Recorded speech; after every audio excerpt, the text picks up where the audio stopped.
All right, welcome to Halitics. So excited to be with you. A new week and a great new guest as well. She's waving at you right now. Good morning. I shouldn't say I always do that, Elizabeth. I got to train myself. Don't do times of day because people watch these live streams on YouTube when they're not live all the time. It could be the evening, could be the afternoon. Hey everybody, it's Halitics with Hi. Elizabeth. Elizabeth, you're a comedian, you're a movie maker, and you're on today to talk about the Equal Rights Amendment. So talk away.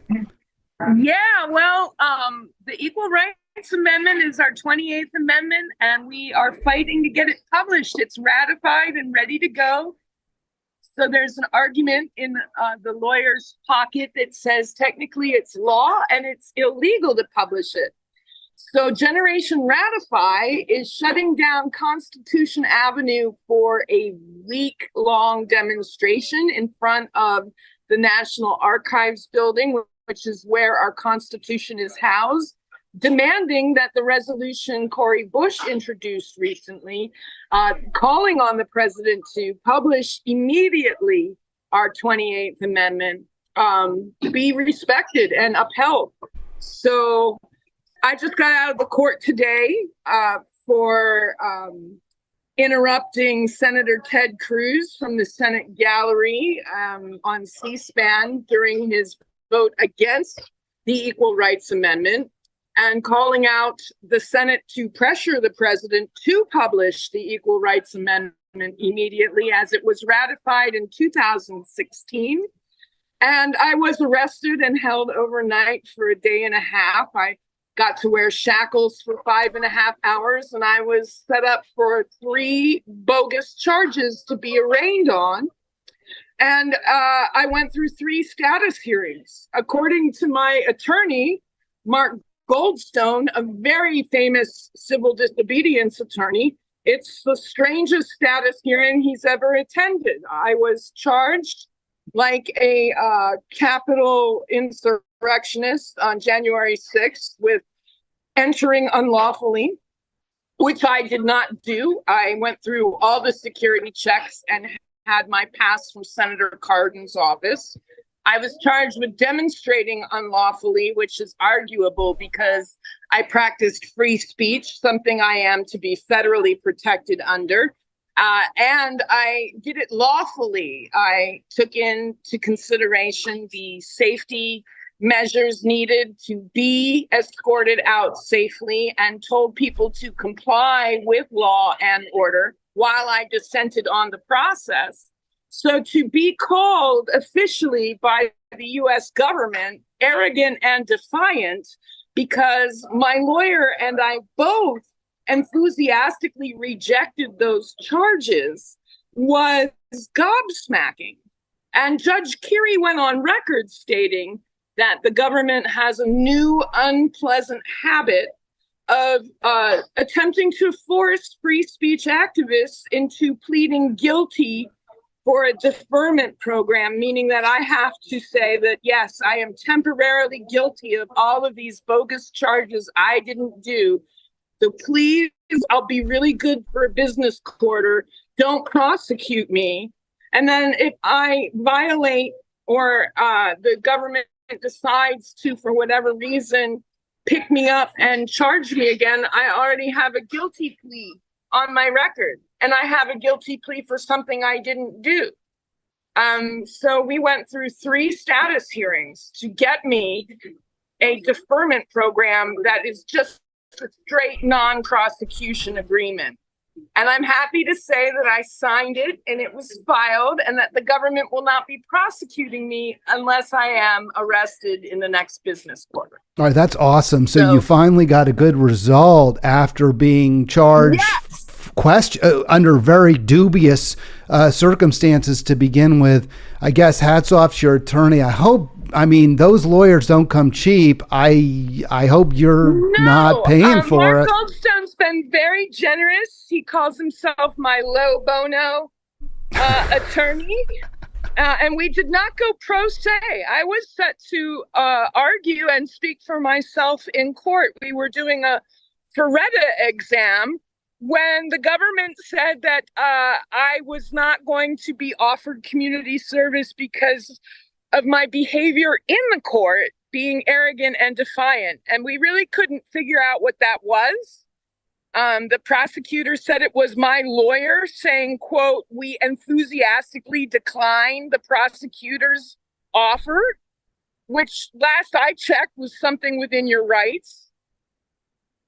Well, But also, it was the lawyer, not you. I mean, you're yeah, not. it was the lawyer speaking, not me. I was questioned because we were doing a Ferretta exam, and I was asked what I know about the law, not having been to law school, and I did say that my father's contract, my book of contracts from law school, was on my desk, as was another Learning by Cases, another book, and then I'm a I'm a lawyer's comic.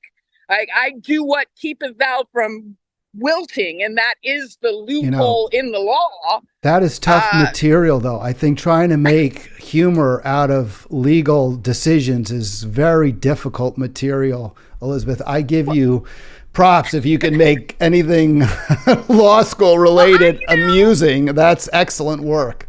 Listen, I am ready to completely criticize three of our police departments in Washington, D.C. D.C. stands for District of Cops. And, the Secret Service and the Capitol Police, they are my favorite. They keep it PG.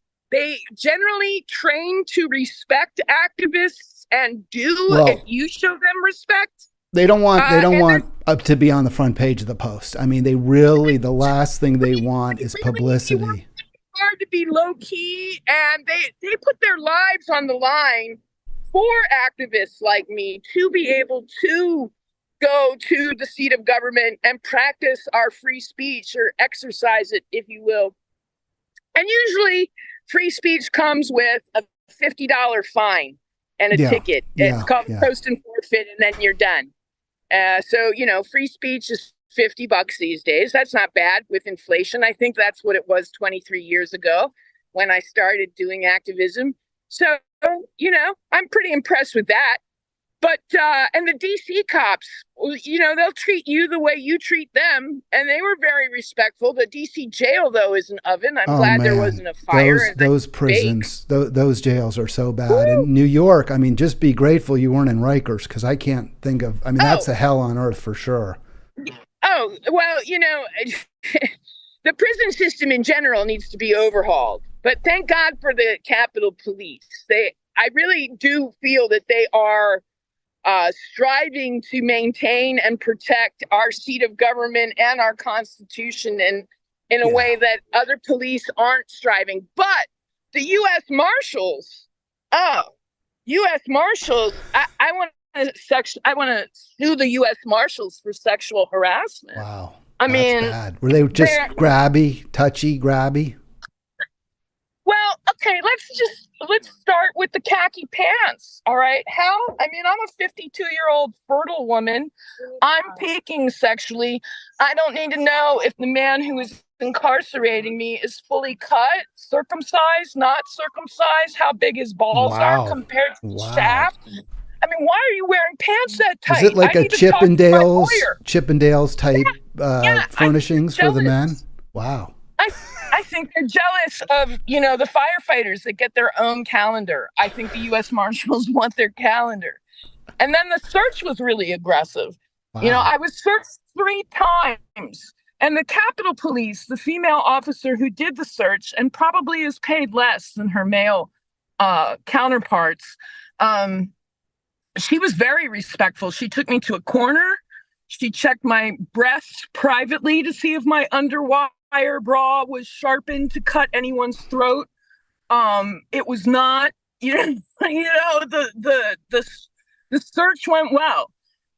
By the time I was in the marshal's custody, it was my 3rd search, and they had fun with it. Like, they did a technique that only my lovers have done to me, where they play piano underneath my bra.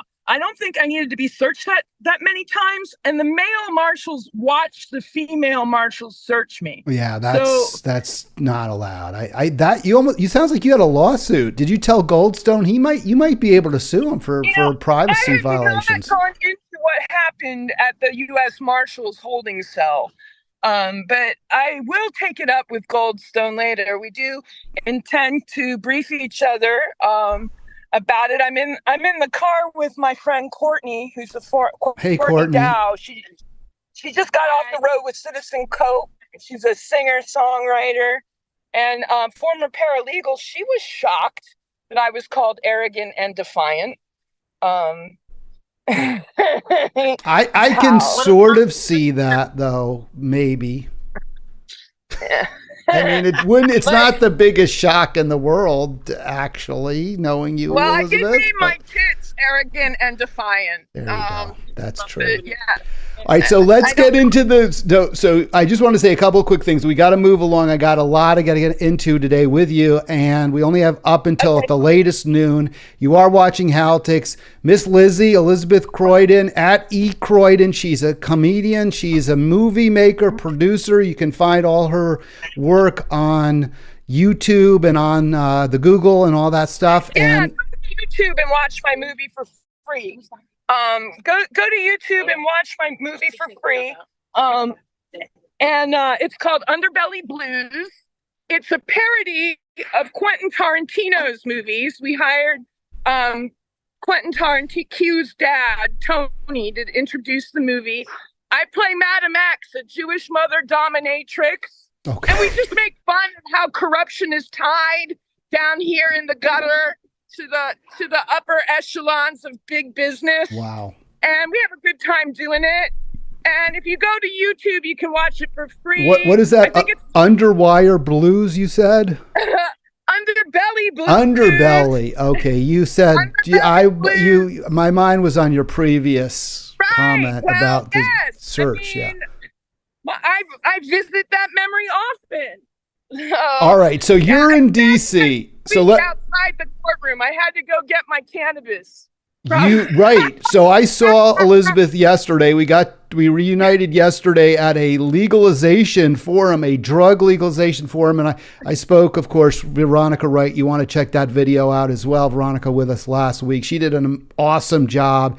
Hat tip to all kudos fantastic. To Veronica. So impressed. So Elizabeth, let's talk about the ERA. You're actually in town. You were in town for the pot legalization. Well, not just pot, the drug legalization forum. I want to be very clear. It's all drugs. But now the ERA, and I've said this, I like doing the show for many reasons. One reason is I get to interact with entertaining, intelligent people like yourself, but also because I learned so much. And here's something you taught me yesterday I did not know. The ERA has already been ratified sufficiently by the states such that it should now be part of our U.S. Constitution. I did not know that. I thought they were like stuck at 34 correct. Or something, but that's not the case. It's 38, and yet it's not in the law books. It's not in the Constitution, not in the U.S. Code. So what the hell's going on? Well, a lot of money is given both to the Democrats and to the Republicans to keep the Equal Rights Amendment unpublished. And when we ratified, and when I say we, I'm speaking specifically to the organization that worked with each state, Equal Means Equal. When Equal Means Equal helped ratify the final states, Trump won office, and we sued Trump twice to publish the ratified amendment. And Biden is now doing the same thing. We sued Biden twice, and twice he has followed the Trump memo in not publishing. Not publishing the amendment is helpful to a couple people. Economists say that publishing the amendment and the opportunity for women to be federally protected in their quest for equal pay will cost more than freeing the slaves did when we emancipated Black people. And thank goodness we recognized that was wrong. I'd still like to see cheap prison labor abolished, but that's another rant. So we also have an incredible amount of big tech money. And one thing I learned in this journey is that big tech is code for porn. And the pornography industry does not want to see the Equal Rights Amendment passed for numerous reasons. It's very easy to exploit women in that business. A lot of that business is based on subjugating women systemically. There's all kinds of issues with porn involved, which really saddens me because, you would think that porn would want to empower women.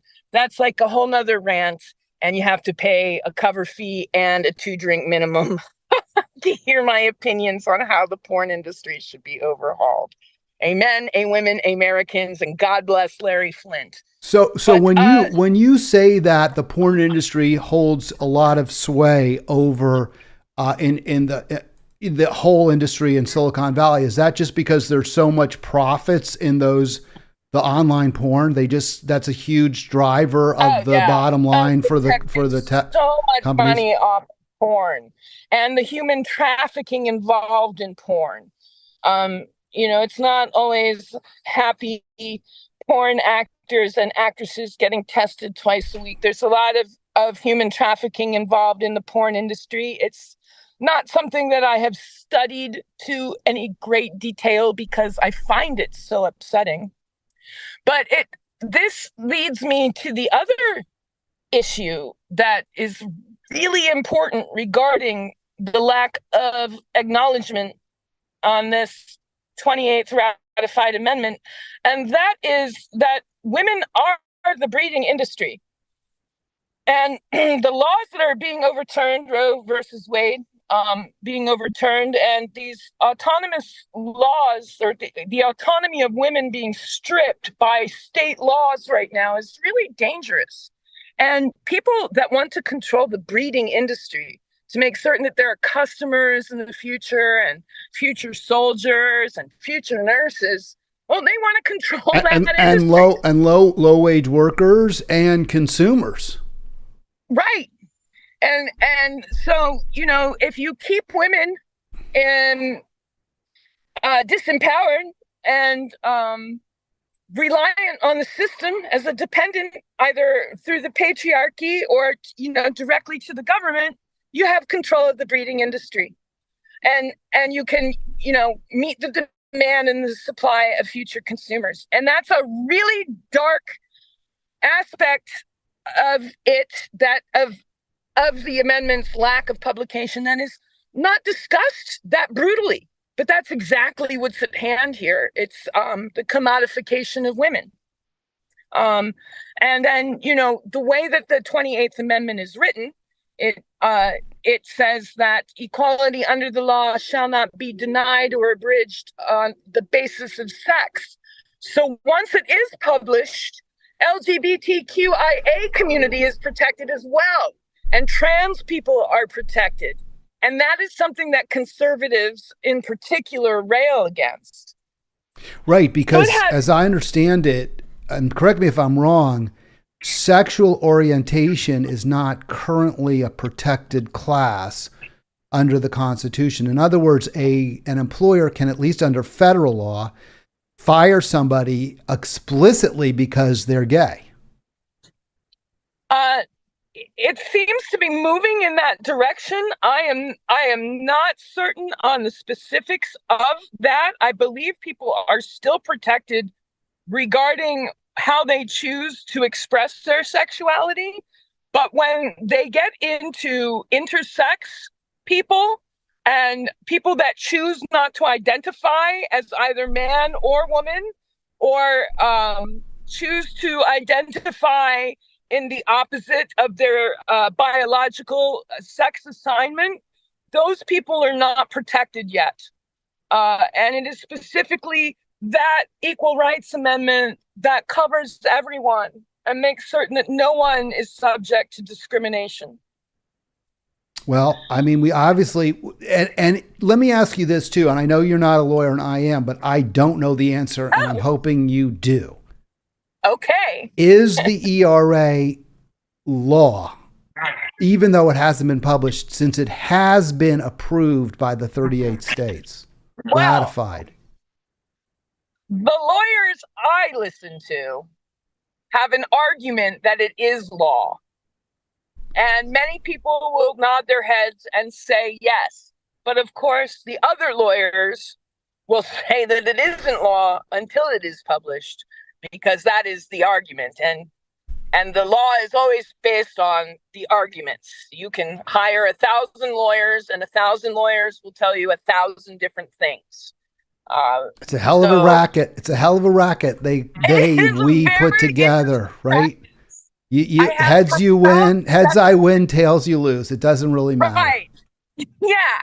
I have profound respect for the law. It's very interesting what gets done. I know that in particular there's an Antifa punk rocker who really took on Nazis at the Washington Mall some years ago. I mean, he beat them up. He tore some Nazi butt. And he was charged with assault. And the lawyers at the the DC Supreme Court got him off on free speech charges. And he has since become a lawyer and is now working within the law to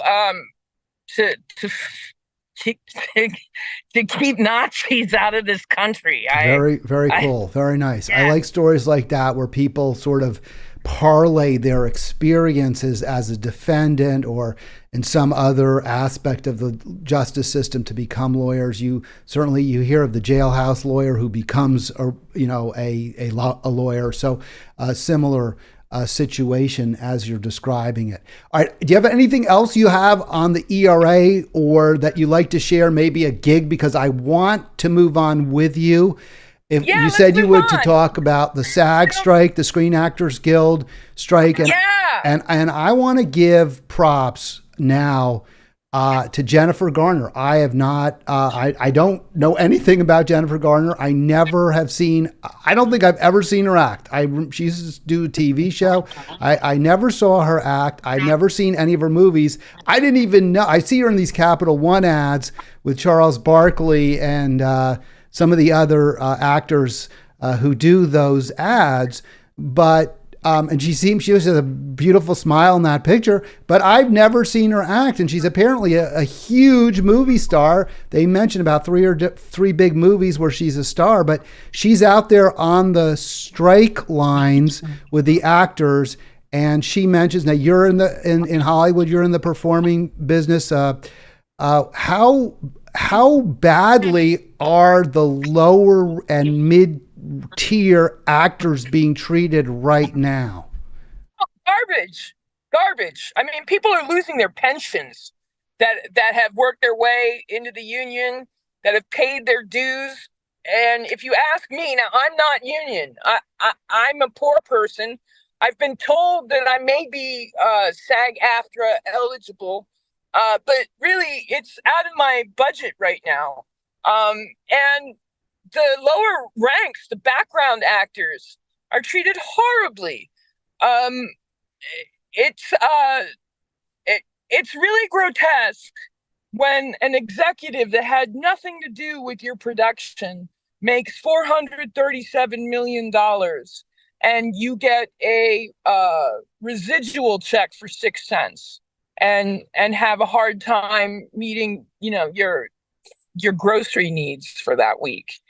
And it is sad to see so many creative people exploited the way that they are. The streaming industry has changed the way in which the money is made and movies are bought and sold. And we have yet to catch up and protect the artists that are vehemently involved in the unions. And I think it's great. I'm excited that these artistic ranks are focused and joining, that you have a Yahtzee and you have SAG-AFTRA and you have the Writers Guild coming together in solidarity. And I hope that they hold fast, that they hold the line until something that is satisfactory becomes relevant, because the executives have been talking about starving them out. It really proves to the crucial nature of unions, right? Of some sort of labor protection, some organization that collects, that aggregates the power of the individual workers, because each one has virtually no leverage whatsoever. There are so many people who are there's so many people with talent, whether it's in acting, whether it's writers. That the executives can simply pick and choose whoever they want to do a favor for, whoever they want to reward, whether it's, for sexual favors or because they're their uncle's son-in-law. It doesn't matter. They'll come up with some reason that has not little or nothing to do with talent, because talent is at a premium in Hollywood.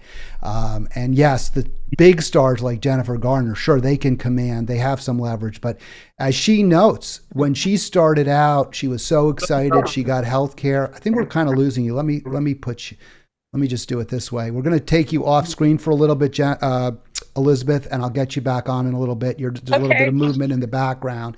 But I hope you can see the slide here, because this is basically exactly what you were saying. That, first of all, when she started in the mid-90s, you could actually make a living. Getting that SAG card meant you had health care. Now we've done reports that show a very, maybe up to 50% of SAG actors don't make enough, and it's only a $25,000, $30,000 annual salary required or base to get healthcare. Many don't because they get part-time work. And yes, hourlies aren't bad, but so many times you're not working hourly wages. The residuals have been cut and cut and cut. So as you said, you get cents per showing, or you get nothing if it's live streamed. And as she notes, as Garner notes, people who have done so much to build these or to create these masterpieces, or even if they're not masterpieces, just entertainments, are actually seeing their quality of life decline over time. Do we have you? Are you back? Let's see if I can get you on screen. So any thoughts? I mean, that's just basically spot on, right? I mean, what you're seeing and what you've observed. Yeah, and something that's not being mentioned that I think is really important in this fight is the safety of women on set when they are being vulnerable and their bodies are exposed for romantic scenes or sensitive situations. There's a protocol that they're asking to make certain is met that isn't always met, and that's really important. It's icky. And you know what else? If you're you're just starting in the industry, or perhaps you're a veteran, but you don't have a hit show, or you haven't got credits where you're recognizable in movies, you speak out, you could be blacklisted. Or you're the guy that asked you out at the open mic thinks you're gonna narc on him next. Blacklisted is a good word. Stigmatized is another word. I definitely don't get a lot of dates for the amount of outspoken advocacy I do for women. Definitely. No, it's terrible. I'm sure that's true. I believe that for absolutely. Elizabeth, and it's sad. We're taking a sad or I don't know. It's just downbeat, right? I mean, it's the price of look. fame. I've been hit so many times in this business. My nickname is Bong, and it's mostly just been trying to collect a paycheck as a poor artist, a poor female artist, and somebody has to be bummed, and so assumptions are made and people are sized up, and usually it's the woman who's nice about being rejected or is nice about her pay being taken away. So that's the person that usually gets the short end of the stick. And if you fight back, some men aren't acquainted with even men saying no to them, let alone a woman, and you're prone to face more violence than other people, than men do in this business. So That's sad. And I'm really glad and grateful for the artists that are working to change that. It's really exciting that there were 23 independent movies that were approved by SAG. I think it's an A24. They met the A24 contract agreements.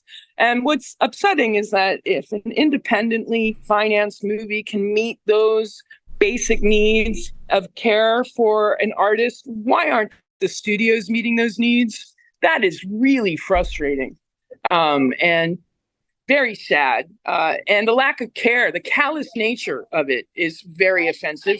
But then, the artists aren't the only people striking right now. Amazon is striking. UPS is striking, I think. Am I wrong about that? I keep hearing about the UPS strike. I haven't been great about keeping track of that, but I wouldn't be surprised. I just hope that we all hold out, because our ancestors did give their lives for unions. And if that's what's required to get fair pay on the table again, I'm not afraid of it. That's why I stood up in the Senate gallery, is that I am not afraid to give my life for the equal rights of women, for the equal rights of my niece, for the equal rights of people I don't know. If you have ever lived without money in this country, and people think they're poor all the time, but I'm talking, if you go out into Nebraska cowpunk country, where there are dirt floors, and one doctor to treat 10,000 people, you will really truly encounter what it is like to be penniless, and to see the women in those situations and what they have to deal with, and how they are used to and acquainted to being treated and accepted in order to survive. It's offensive. And it's every reason why I was willing to solely stand at the Senate gallery and face a rookie decision to put a bullet in me, if that was the choice, or not. And I'm very grateful. Once again, the Capitol Police train the best of the best to be the best. And I'm very grateful that Matthew and Officer Johnson and Officer McDonald, I'm really happy at how they handled my arrest and the respect that they have for free speech activists. It's not something that you see everywhere outside of our little bubble in the district. But well, Elizabeth, I want to just, first of all, I want to say I really appreciate your bringing up the plight of the rural poor. Folks who live in those kind of off the grid areas, as well as in the inner cities, are just invisible to a very significant degree to, I guess, the 80%, right? We talk a lot about the 10%, but if you want to talk about the bottom 20, 25%, 30%, those folks, especially if they're in those very rural areas, even more so than in the urban areas, people, they're just sort of an afterthought, and they're looked down upon, they're dismissed. It's terrible. And I think it's just tremendous that you're bringing that up. I also appreciate that you're analogizing or bringing together the Hollywood actors with other workers in our society. And we are seeing across the board this push down on working people. I think we're losing her. She's kind of frozen. Can you hear me okay? Sorry to do this, folks, but a little bit sketchy with the transmission this morning. We do apologize. I can hear you, but again, not really seeing you. So we'll just go back to that slide. But yeah, in a second. So what we really need to do. Can you hear me again? I can. You're fine. There was an article in the Intercept, which I highlighted last week, Elizabeth, which points out what we really need is we need a united working and middle class, because so many of these middle class jobs, like for example, I think being a Hollywood writer up until pretty recently was a pretty decent middle class job where you had healthcare, you were on a hit show, you were making a decent living. You might not be getting rich, you might be helping make a lot of other people richer, but you were doing okay. And now the producers are doing everything possible to reduce the number of screenwriters, to reduce the number of hours the screenwriters have, to Oh try to cut yeah. them out and of any kind of benefits. And the solution has to be that the middle class and formerly middle class link arms with workers against the elites. Yeah. I'm all about that. And I'm about finding new business models to create movies. And I look at the examples of Central American workers that have been shut out of their factories, or they walked out of their factories and shut their factories down, and the bosses left, and then they went back into their factories and took over, and on a cooperative profit sharing business model, and they're succeeding wildly. And that needs to be encouraged in this country. New ways of thinking need to be encouraged in this country. This country has a lot of programming in it, where we are educated to respect a hierarchy. What about looking at other models of leadership that don't necessarily involve as much hierarchy, where everyone has a perspective that is brought to the table? Those are the things that I am interested in. I stand with every American that is working to keep the decency of caring for every American a top priority. That's what I really love about this country. Well, When we come together and care for each other, we are a force to reckon with. Well, I love what you're saying, Elizabeth. And, we've known each other for years now. And I think we see things very, very similarly. I don't think there's any question. We have, like all people always, we don't agree on everything, but we agree on a lot. And so it's a lot of, it's fun, but it's important that we talk, and hopefully we can continue the conversation. I do have a few more minutes if you want to get into a little discussion about the climate crisis and my formerly favorite, well, I mean, I'm now my favorite live streamer, of course, but before I was my favorite live streamer, I kind of have moved on to Brianna Joy Gray. I don't know how much you watch the YouTubers, but she's my new fave. She's nifty. She's really good, but she's got a great mind. She's really also, what else I really like about Brianna Joy is her demeanor is so good. She doesn't treat people, even when she disagrees with them, she's respectful in her manner, and she demands that same respect back. And that is exactly what I strive to do in my better moments. So it's what I strive to do when I'm not on stage calling the shots. I have to say that comedians are much easier about being heckled than elected officials are. We don't make you go through 3 security checkpoints, get rid of your phone. We don't give you a speech about showing bias. We encourage you to show bias. We let you yell things, and we don't arrest you. It's still an outpost for free speech. Well, I think you would arrest people if you could. I'm sure there are plenty of comics out there that if they could, they would frog march their hecklers right out into the paddy wagon right in front of the club. If I handled my hecklers any harder, I didn't have to change my profession to dominatrix. I mean, do you like hecklers? Like, I would assume it's sort of a good thing to have a heckler. Like, it kind of shows you're a little bit arrived, or no? Am I wrong about that? And it gives you material. If you're dying out there, you got a heckler, you can start making fun of them. To me, I've never met a heckler that I don't like. At least they're paying attention. They're paying attention. And I always do my best to turn it around to a positive. But there's always that one bozo that needs to be removed by a goon squad. You always hope he never comes to your show. I think that's the best thing about those intimate clubs too, is there's real back and forth with the audience. Sometimes you go see a bigger name comic, and there's the only time there's any audience interaction is when the comic initiates it, a Dave Chappelle or someone of that order. Yes. And I'm not putting him, I mean, I'm not a I don't really go to all these types of things, but he to me is very, very funny. But Oh, when he's you great. get He when was a year younger than me at Duke Ellington. And for whatever reason, our math teacher would talk about him to us, even though he wasn't in our class. She would always be like, "Why can't you all be more like that nice boy, Dave Chappelle?" And we would be like, "What is he doing that we are not doing, Ms. Norris? Because we are all trying to just get through your class."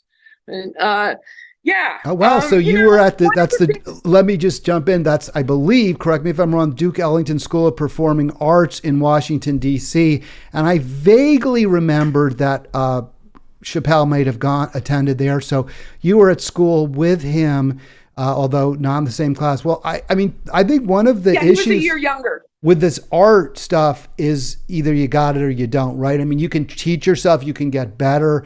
If you have talent, you have to practice all the time. But I mean, some people just are, I guess they're gifted. I think everyone is gifted, quite frankly.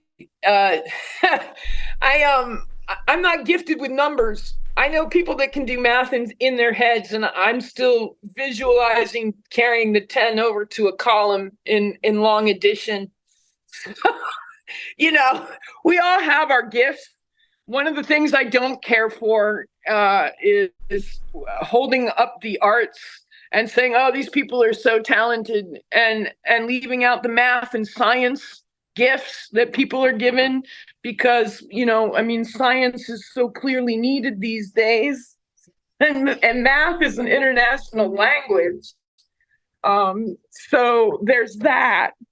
But yeah, I want to chat about climate change. It's hot as It's heck. unbelievable. And you can see this is a chart I've been showing. It's getting to be a little dated now because it ends on the 18th of July, 6 days ago. But for that period of time, I believe from the 3rd through the 18th, the initial reports from around the world showed that every single day between the 3rd and the 18th was the hottest ever recorded across the surface of the earth.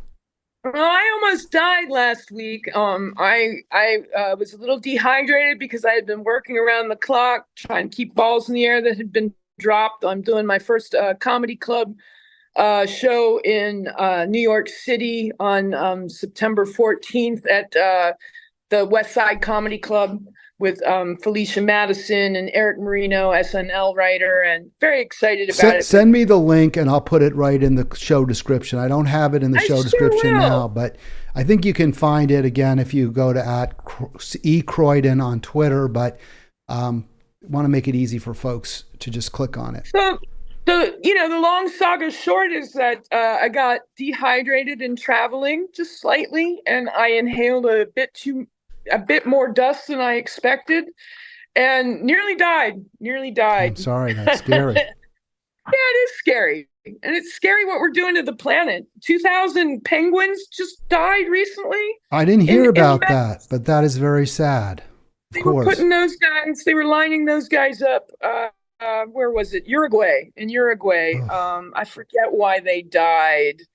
It wasn't lack of oxygen in the water. It was lack of food, I think. Yeah, that's a Um, big issue. I've been reading about that too. Like the orcas are going hungry now because there aren't enough salmon in the Pacific Northwest for them.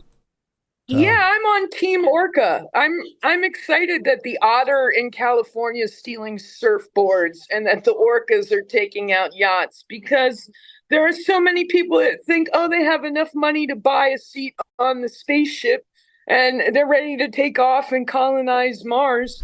And it's just not realistic.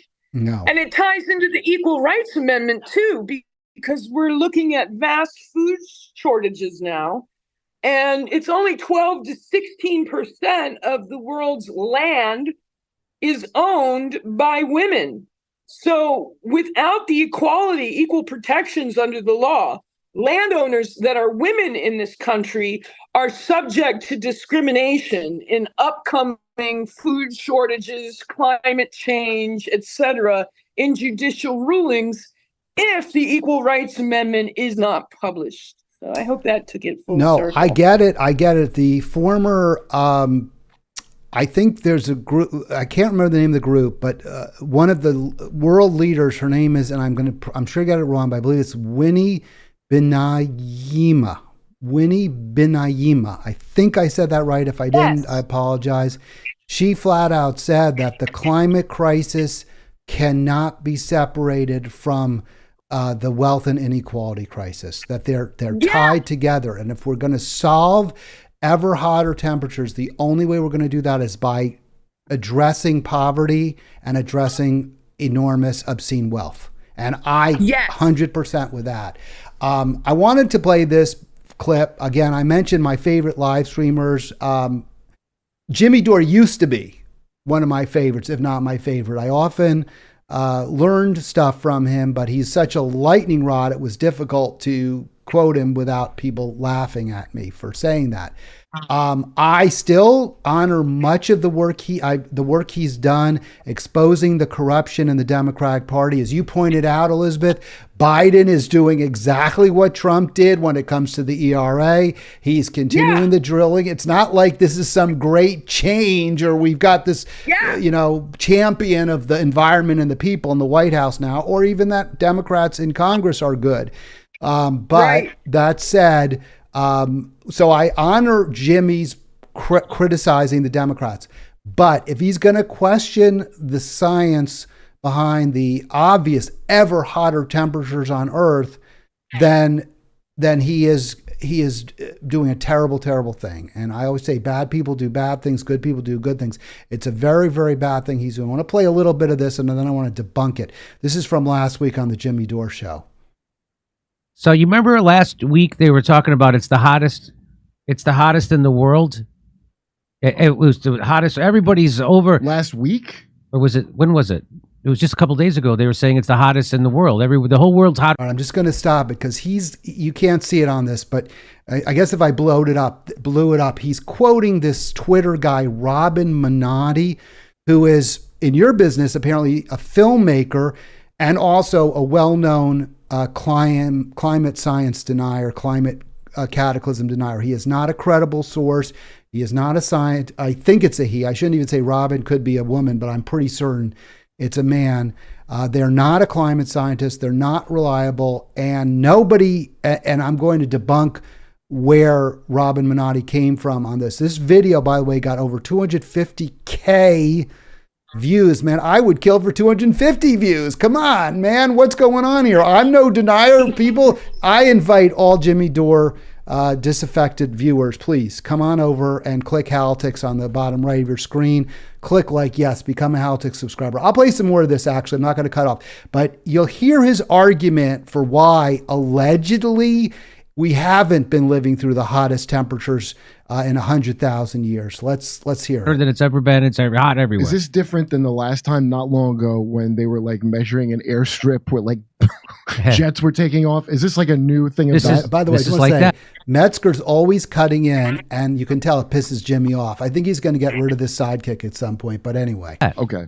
So he says the most intense. This guy tweets out. He says the most intense climate lie last week. So last week, Kurt. It was all over the news. Temperatures in southern Europe skyrocketing to 48 degrees Celsius, but none of it was true. Look, I'm going to be honest. You lost me at Celsius. Is it cold? By the way, you're a comic. Is that good timing? Because I have to say, when I was watching this, I was so pissed off at him, but I did think that was a good joke, actually, about the Celsius. Yeah, sure. That's a good joke. I'm one of those comics. I don't care if I agree with you or not. If you're funny, you're funny. Yeah, that was funny. It was funny. It was good. I mean, he did a good job with that, which explains in part. I mean, if you play on America's stupidity. Fahrenheit, it didn't happen. That's how this is America. Goddamn right. Well, plus you like the math jokes because you said you're math 48 challenged. Degrees Celsius he is what can't Fahrenheit. figure. So that's good. Like he has no idea what 48 degrees Celsius is. So I know you would empathize with that humor based on what you had said earlier, Elizabeth. But anyway, so it's 118 degrees, I believe. Well, that is hot. Wow, that's hot then. That's probably hotter than Mexico. A little bit. That's 118 degrees Fahrenheit. But none of it was true, says this guy. Say it again. During the winter. Yeah, I said that's like as hot as Berlin gets cold in the winter. It does get cold in Berlin, right? Yeah, I it mean, gets like down to like -20. it's like a plane and the wind sweeps across it. All right, here we go. What we experienced over the past days was the most intense climate lie since temperature recording began, reported Germany's Achtung Ricket here on the implications of the ESA's sloppy, manipulative press release and the media firestorm that ensued. What? Huh? You're telling me that it wasn't true? It wasn't the hottest? The problem with that report is that none of it is true. In Sicily, the temperature reached only 32 degrees Celsius over the weekend, a far cry from the 48 degrees Celsius, which illustrates the great difference between ground surface temperature and readings taken 2 meters above the ground. All right, I'm going to stop it right there because that is what I looked into, was that claim that they're using a different method of measuring temperatures, whether it's air temperature 2 meters, which is about 6 feet above the ground, or whether it's on the ground. And obviously, when it's very hot, the ground absorbs the heat and it gets hotter than the air. And also, it is fair to say, yes, we are more likely to experience intense heat based on a hotter air temperature than earth temperature. If you're walking across a lava field, you're going to feel it in your feet. It's going to be pretty miserable. So I looked into that because that seemed so utterly ridiculous, Elizabeth, that they would somehow change the method of temperature. And remember what he said. He said it was only 32 in Sicily versus 48. So I looked into it's still this. hot. It's still hot, but it's a lot less hot. But it's also a complete BS what Jimmy just said. It's just not true. And in fact, he has taken Probably down. invested in petroleum. What's he invested in? Well, that's a great question because a lot of people think he is getting money somewhere. He doesn't generally hit up his audience for money. Doesn't do the Patreon thing right now. But I decided to look this up. So here is Syracuse, Italy. Syracuse, by the way, Syracusa. They didn't like it when I typed in Syracuse. I had to type in Syracusa. Yes. Which is on Sicily. You can see there it says Sicily. Yes. So 2 meter temperature. See where I circled that, or I put it in a square? That means 2 meters above the ground. Yes. And where does that temperature show on Sunday the 23rd? It shows 43 degrees Celsius. It's hot. Tuesday the 25th, it's 46 degrees, 47 degrees. Wednesday the 26th, 47. Yeah. So it's just BS what he said. The polar bears. Wait, say that again? Polar bears. I believe them. You know? The dying polar bears. I believe the polar bear. Right, they can't find any seals to eat. So here's my concern. And then your response, and then we're going to call it a day. I got to go places, and so do you. You got to march. Wait, here's my court support. This is my court support. Oh my God! No, keep their. Okay, I just was a little concerned. Want to make sure everyone is G-rated. I can see pajamas, so that's fine. No, all right, good. Because I'd have to. Okay. No. Thank you, though. Love to see the motel room, and you're obviously going. We're going down to the clothing optional pool later. That's awesome. So what? This is my concern, and you know this. There's such a cult of personality in our country, everywhere. So people who like Jimmy Dore, maybe for really good reasons, because he has exposed the corruption of the duopoly, now they're believing him when he tells them something that's just clearly not true. So is there any kind of way to deal with that? Well, yeah. I mean, first of all, don't take comics seriously. What FUBAR event happened in our society where you go to Jimmy Dore, Jon Stewart, John Oliver, me, for serious news when you trust me more than you do, say, Lawrence O'Donnell or MSNBC? There's a problem, okay? I signed up to be a comic. I signed up for sex, drugs, and rock and roll. I signed up not to hold State Department secrets, but to move my lips as fastly as Aerosmith's lead singer does. I did not sign up to say that's the way it is. I'm Walter Cronkite. Good day. I did not sign up for good night and good luck. And I don't understand where the disconnect is, where we are turning to comedians for our news.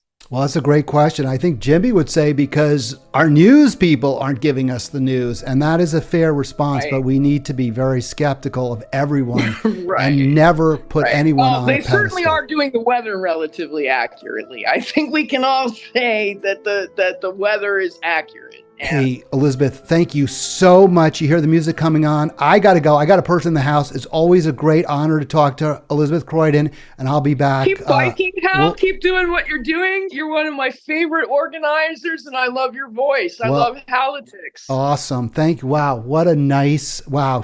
And with that, I'm just going to say Elizabeth is always welcome to come back at any time. And we will, in fact, turn that into a promo for this show. Have a great day, and I'll be back tomorrow, Tuesday.